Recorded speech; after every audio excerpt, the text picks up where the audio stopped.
everyone has the potential to be a leader. And it's just when you get called to do something and you know you can make an impact, that's when you become a leader. You want to know how to listen to heart and lungs? Okay. Okay, you want to listen to lungs? Yes. It is the biggest privilege to work at the Pope Francis Center because I feel like everyone there is like my family. Can she go to the office and see him? She has to do the overrun. We don't have a way to get there. Oh, if you want to get bus tickets, they're giving them upstairs. People just want to be heard. People just want to be listened to. People just want to know that somebody cares. When I started really getting into doing work for the homeless population, I realized that I had a unique space that other people, a voice that other people would listen to. And that's when I think maybe the leader was born.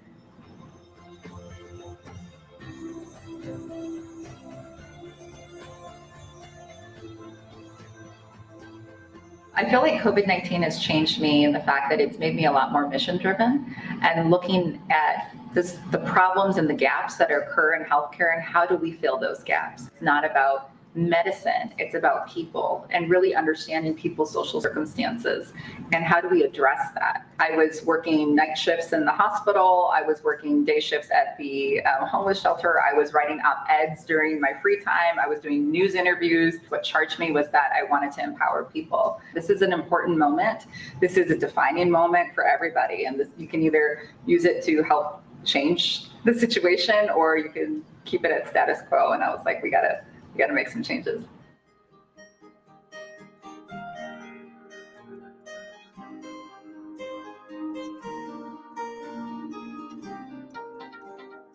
Being recognized as a regional leader is kind of extremely humbling because it's like, wow, you're really impacting more than just the one-on-one individual and really impacting the community, which is a huge honor.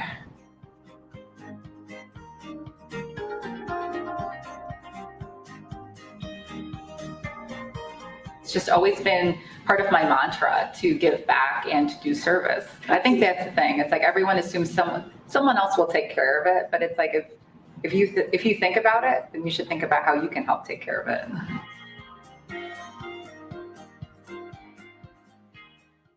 Dr. Shajahan is a dedicated physician and educator who's committed on improving the community health. For her tireless efforts on behalf of the sick, homeless, and underserved populations, it's a privilege to present to her the Eleanor Josaitis Unsung Hero Award. So have you ever seen a Michigan sky at night when it's clear? From my parents' house, you can see the sky so clearly at night, and I love looking up at the stars. When you look at an individual star, it may not be that bright, but when you look at the sky filled with stars, collectively, they sparkle. I love looking up at the sky at night because it reminds me of the importance of collective impact in the community. It's really quite humbling to receive the Shining Light Unsung Hero Award named after Eleanor Josaitis. Although I never had the honor of meeting her, I've heard so much about her legacy and her commitment to service and justice. I find it funny that she was the director of Focus Hope, and my name Asha means hope. And also the late Senator Carl Levin had called her the Mother Teresa of Detroit. And when I was growing up, one of my biggest role models was Mother Teresa. I was first introduced to volunteering by my mother. She was very active in the community, and no matter what challenge came her way, she always rose to the occasion. Unfortunately, my mom was diagnosed with posterior cortical atrophy, a type of dementia, and she's no longer able to do the community service that she so loved.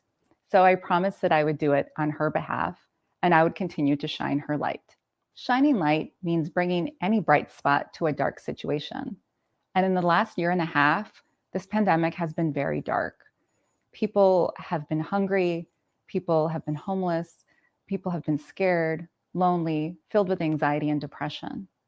We all have within us the capacity to shine bright on people in need. When I look up at a clear night sky, it reminds me that we can be the brightness in a dark world. This award belongs to so many people, all those at the Pope Francis Center, all of the healthcare heroes that have been working around the world, all the journalists that have been working to bring us news in our homes, all the essential workers and teachers. They're all unsung heroes. I'd like to dedicate this award to my mother, who did so much for the community, and also to my father, who's been so selfless and does acts of service every day, and also to all those who invoke hope in others. My deepest gratitude to Beaumont Health for the nomination, and to MAC and the Detroit Free Press for giving me this honor. Let's not take any day for granted and start shining light at the dark spots like Eleanor did. And the next time you look up at a clear night sky, remember that you have the power to bring brightness to any dark situation. Thank you so much. Congratulations again on that wonderful award. And now it was with great pleasure that we introduce the